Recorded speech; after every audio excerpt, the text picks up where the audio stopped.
পশ্চিম মেদিনীপুর জেলার ঘাটাল এবং দাসপুরের মধ্যবর্তী এলাকার মধ্যে দিয়ে বয়ে গিয়েছে শিলাবতী নদী। নদীর এক প্রান্তে রয়েছে ঘাটালের শিলারাজনগর সহ ঘাটালের একাধিক গ্রাম এবং অপর প্রান্তে রয়েছে দাসপুরের গাদিঘাট সহ একাধিক গ্রাম।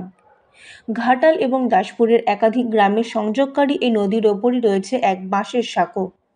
দুই পাড়ের স্কুল পড়ুয়া থেকে সাধারণ মানুষের যাতায়াতের জন্য সম্বল একমাত্র এই বাঁশের সাঁকোটি, যার ফলে চরম ভোগান্তির শিকার হতে হয় দুই পাড়ের বাসিন্দাদের। এক প্রকার জীবনে ঝুঁকি নিয়েই চলতে হয় এই বাঁশের ওপর দিয়ে। দাসপুরে রয়েছে রসিকগঞ্জ বিদ্যাসাগর উচ্চ বিদ্যালয়। এই বিদ্যালয়ে পড়াশোনা করে বেশ কয়েকশো ছাত্রছাত্রী। প্রত্যেক দিন তাদের স্কুল যাওয়ার সময় ভোগান্তির শিকার হতে হয়।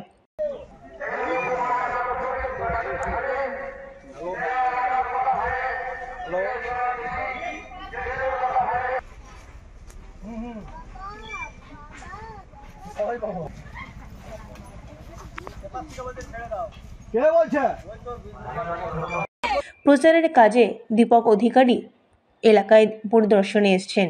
তার কাছে সেই বাঁশের সাঁকোর কথা জানানো হয়েছে এবং তিনি আশ্বাস দিয়েছেন যে সাঁকোর পরিবর্তে স্থায়ী কংক্রিট সেতু তৈরি করে দেওয়া হবে।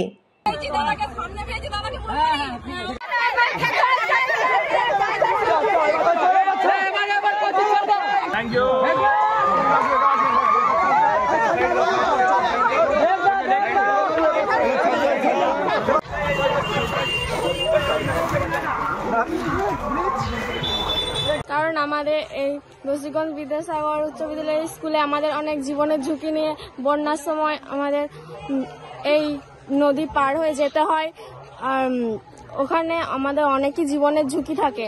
আমরা আবেদন করছি আমাদের একটি এই সাঁকো বাদ দিয়ে আমাদের যেন একটি পোল তৈরি করে দেওয়া হয়। এই বাসের সাঁকোটি আমাদের গ্রামের উন্নয়নে একটি গুরুত্বপূর্ণ ভূমিকা পালন করে।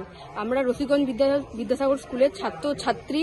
আমরা এই অস্থায়ী বাসের সাঁকোর মাধ্যমেই স্কুল যাতায়াত করি। বর্ষাকালে প্রবল বর্ষণের ফলে আমাদের শিলাবতী নদীতে বন্যা দেখা দেয় এবং এই বন্যার ফলে এই অস্থায়ী বাসের সাঁকোটি ভেঙে যায় এবং এই বাসের সাঁকোটি ভেঙে যাওয়ার ফলে আমাদের নৌকায় করে স্কুল যাতায়াত করতে হয়। জীবনের ঝুঁকি নিয়ে আমাদের এই নৌকা পারাপার করতে হয়। অনেকবার নৌকা ডুবিও দেখা দিয়েছে। ঘটনা হচ্ছে শিলাবতী নদী আমাদের যেমন পেটে অন্ন যোগায়, তার জল দিয়ে আমাদের সেচ হয় এবং এই এই রবি সিজনের চাষবাস হয়, তেমনি বন্যার সময় ভয়ঙ্কর রূপ ধারণ করে এবং তখন যাতায়াতের খুব অসুবিধা হয়। কোথায় আছে আড়ে নদী 50 কোষ, সেরকম আমাদের এখান থেকে আগে কলকাতা যেতে হলে বা সামান্য দাসপুর বা ঘাটালে যেতে হলে সেই ঘাটাল দিয়েই ঘুরে যেতে হয়। ঘাটাল হাসপাতালে কোনো রুগী পাঠাতে হলে আমাদের এই যে সংকীর্ণ রাস্তা দিয়ে হট করে অ্যাম্বুলেন্স ঢুকে না, তখন আমাদেরকে রুগীকে নিয়ে এপার থেকে সেপারে নিয়ে যেতে হয়, তারপরে অ্যাম্বুলেন্সে করে নিয়ে যেতে হয়। তাই আমাদের সবার দাবি যে এই বাঁশের সাঁকোটি মানে এখন ভালো, কিন্তু বর্ষাকালে যেহেতু ভেঙে যায়, তাই সেই জন্য এখানে একটি কংক্রিটের বীজ করা হোক। একটু আগে আলোচনা হচ্ছিল দিলীপ বাবুর সাথে কি বীরসিংহ ডেভেলপমেন্টের মধ্যে যদি এটাকে ঢোকানো যায় বা সেটা যদি বীরসিংহ ডেভেলপমেন্ট থেকে যদি পাওয়া যেতে পারে, আলোচনা করে দেখা যাক নেক্সট মিটিং এ বীরসিংহ ডেভেলপমেন্ট মিটিং এ যখন হবে তখন এটা নিয়ে আলোচনা। পশ্চিম মেদিনীপুর থেকে নিজস্ব প্রতিনিধির রিपोर्ट एएनएम न्यूज। और खबरों के लिए सब्सक्राइब कीजिए एएनएम न्यूज, बेल आइकन दबाकर रहिए सबसे आगे।